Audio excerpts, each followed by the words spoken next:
Salut, chers téléspectateurs. Nous continuons notre périple de présentation sur comment présenter son projet de création d'entreprise. Je vous invite à liker ces vidéos pour nous montrer que vous nous suivez. Comme vous le savez, donc nous avons démarré déjà cet enseignement, cette formation. Et nous avons parlé de la première partie qui est la faisabilité donc par rapport à la réglementation. Et nous avons parlé aussi de la deuxième partie qui est la faisabilité donc technique du projet de création d'entreprise. Et comme nous le disons, c'est que pour pouvoir présenter son projet de création d'entreprise, il faut établir un plan de faisabilité. Et c'est ce plan de faisabilité qui est décliné en 4 parties. Donc nous sommes maintenant au niveau donc de la troisième partie. Voilà pourquoi nous vous présentons aujourd'hui cette troisième partie de notre thème, comment présenter son projet de création d'entreprise. Et cette troisième partie va alors parler de la faisabilité financière du projet de création d'entreprise. Comme vous le savez, lorsque nous voulons mettre un projet en place, après avoir identifié les moyens et après avoir eu des renseignements sur les moyens, fait le choix des moyens de production, il va falloir rechercher les ressources financières pour pouvoir faire face à l'achat, à l'acquisition de ces différents moyens de production pour que le projet soit mis en œuvre. Donc la faisabilité financière du projet en fait vient mettre l'accent sur le montant, c'est-à-dire où devons-nous trouver donc les ressources financières pour pouvoir faire face aux besoins de notre projet. La faisabilité technique, la faisabilité financière du moins du projet de création d'entreprise vient alors poser donc le problème non seulement des sources de moyens, des sources donc de ressources financières, mais la faisabilité financière fait aussi son apport en appréciant si le projet serait donc vraiment intéressant vis-à-vis de ces personnes qui vont apporter leurs moyens financiers. Tenez-vous tranquille, personne ne cherche jamais à jeter son argent ou bien à faire sortir son argent sans que cet argent ne lui rapporte. Donc c'est pourquoi les gens cherchent toujours à investir dans des projets qui sont rentables, des projets qui peuvent leur apporter un plus. Même le promoteur du projet, lui, en faisant sortir de l'argent, en pensant et en mettant tout en œuvre, c'est pour pouvoir gagner. Donc la faisabilité financière, en fait, nous amène à voir si, en faisant sortir donc de l'argent, est-ce que cet argent-là peut vraiment apporter quelque chose. La faisabilité financière va nous permettre de comparer alors le coût global de notre projet avec les moyens que nous avons et les moyens aussi à mobiliser. Donc voilà pourquoi nous allons aborder donc les thèmes et les points suivants qui concernent donc la faisabilité financière donc, du projet. Le premier point, c'est l'évaluation du coût total du projet. Comme nous l'avons dit au niveau donc de la faisabilité technique, nous nous sommes renseignés nous avons évalué donc les besoins. Nous connaissons donc tout ce que notre projet a besoin pour être mis en œuvre. Nous nous sommes renseignés donc sur les coûts. Nous nous sommes renseignés donc sur les sources d'approvisionnement. Et nous avons donc tout arrêté. Donc cela nous permet alors de mettre ensemble toutes les dépenses inhérentes à la mise en œuvre de ce projet. Donc c'est ça que nous appelons ici le coût total du projet. Quelle est la valeur totale? Quel est le coût total que nous devons mettre en œuvre, que nous devons faire sortir, l'argent total, l'argent que nous devons faire sortir pour que notre projet soit financé. Et parmi donc le coût total du projet, en matière donc de faisabilité financière, Nous disons d'abord que le coût total du projet, c'est la valeur globale de tous les moyens matériels, les moyens que nous avons cités dans la faisabilité technique, à savoir le local, à savoir les bâtiments, à savoir les matériels mobiliers de bureau, les matériaux roulants, les équipements industriels. Ce coût total-là, ça fait partie alors de l'évaluation du coût total du projet. Et la deuxième rubrique qui est incorporée dans le coût total du projet, c'est les frais préliminaires ou les charges immobilisées. Les frais préliminaires ou les charges immobilisées, en fait, ce sont des dépenses engagées dans la mise en œuvre du projet. Et ces frais sont des charges de recherche et de développement. Lorsqu'on veut, par exemple, faire la mise en place d'un logiciel informatique, cela nécessite donc des recherches sur des recherches et cela entraîne des coûts. Et vu donc le montant exorbitant des dépenses qui ont été engagées donc à cette période, à cette étape embryonnaire, alors la loi comptable recommande que ces charges-là soient traitées donc comme des immobilisations et réparties sur plusieurs années. Voilà la raison pour laquelle ces charges sont incorporées dans le coût total donc, du projet. Et la troisième rubrique du coût total du projet, c'est le besoin en fonds de roulement. Nous parlons ici du besoin en fonds de roulement. Donc, c'est cette capacité, cette ressource, ce moyen que l'entreprise ou bien l'entrepreneur doit disposer en ses mains pour pouvoir faire face aux différentes dépenses avant que la production ne commence par faire entrer de l'argent donc dans les caisses du projet. En d'autres termes, c'est de l'argent pour faire face aux premières dépenses pendant que l'activité du projet n'a pas encore commencé par faire rentrer donc des ressources. Et le besoin en fonds de roulement, tenez-vous tranquille, en comptabilité, donc c'est calculé donc de diverses manières. Et il y a aussi des systèmes donc d'évaluation du besoin en fonds de roulement qui tiennent compte donc des jours du chiffre d'affaires, qui tiennent compte donc du taux des créances clients ou bien le taux de rotation donc des stocks. Donc, nous n'allons pas ici maintenant entrer dans tout ce développement.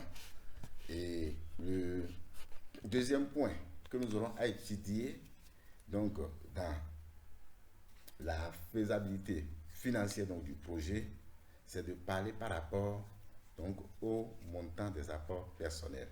Donc, lorsque nous avons fini d'évaluer le coût total donc, du projet, alors la question qui va se poser, c'est comment financer ce coût total, ou trouver de l'argent pour pouvoir alors couvrir ce coût total.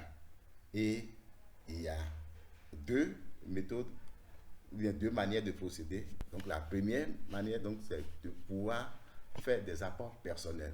Qu'est-ce que nous appelons apport personnel?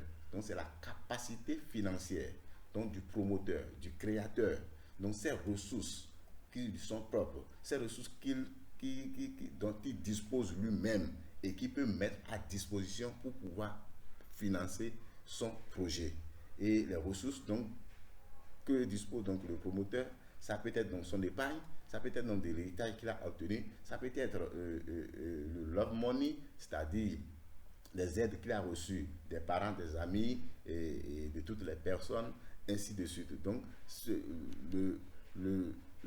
la seconde chose sur laquelle donc, il faut mettre l'accent ici, c'est que quel est le montant que le promoteur lui-même dispose pour pouvoir financer donc, le coût total du projet qui a été évalué.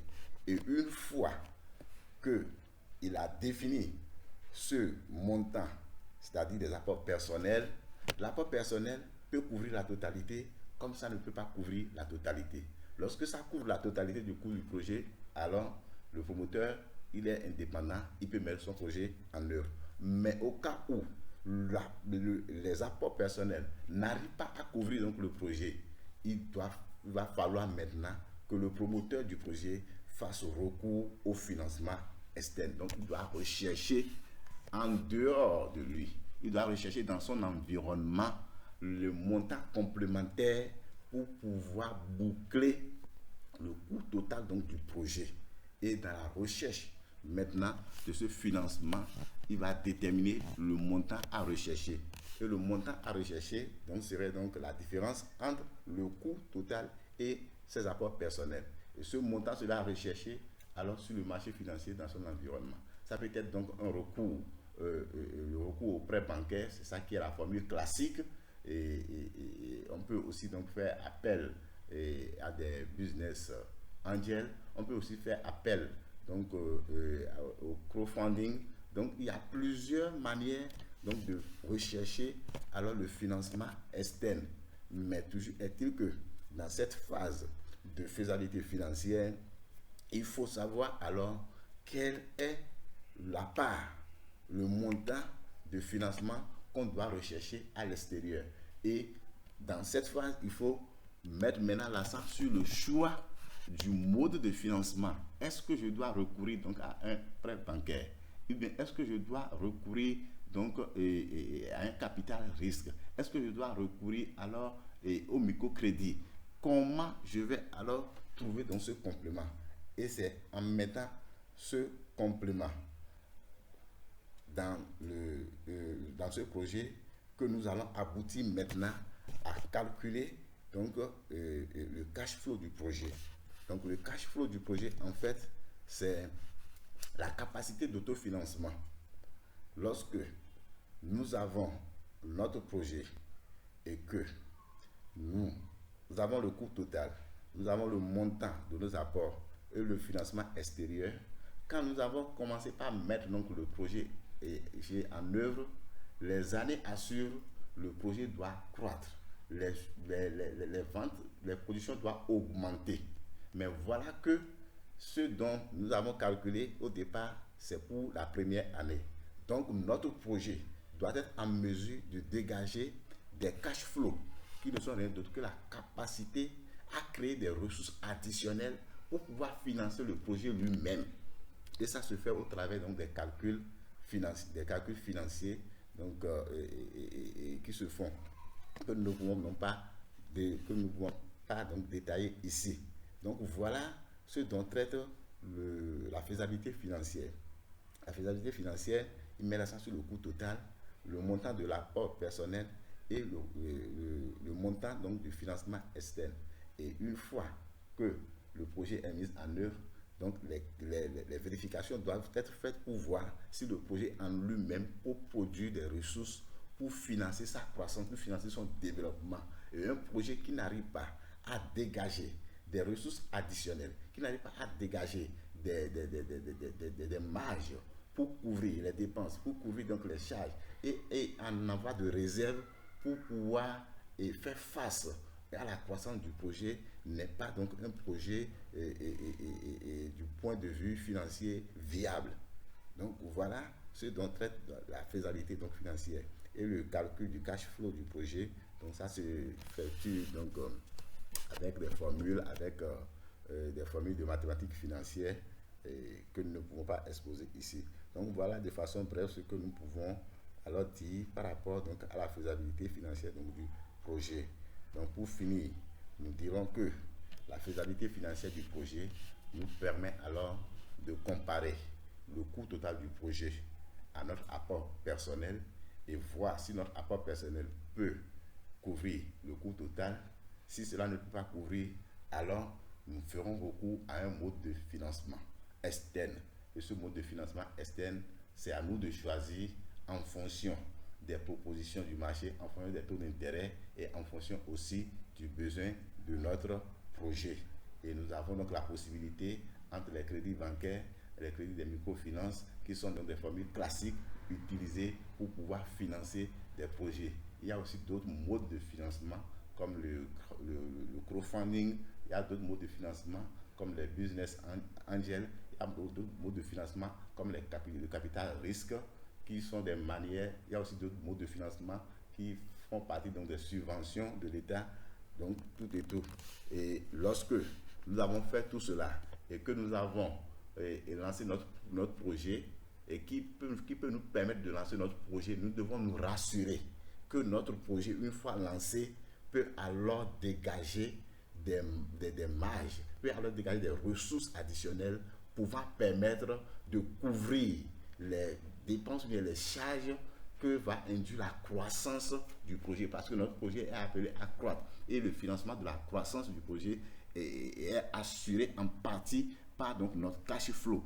Or, lorsque le cash flow n'est pas, lorsque le cash flow n'existe pas, ou bien le cash flow ne permet pas donc d'avoir des ressources additionnelles, c'est que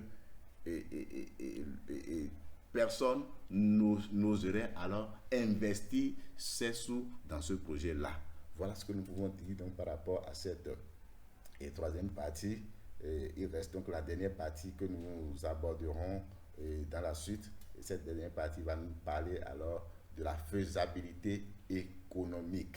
La faisabilité économique qui est une partie très importante que je vous invite toujours à demeurer câblé pour suivre. Merci pour votre attention.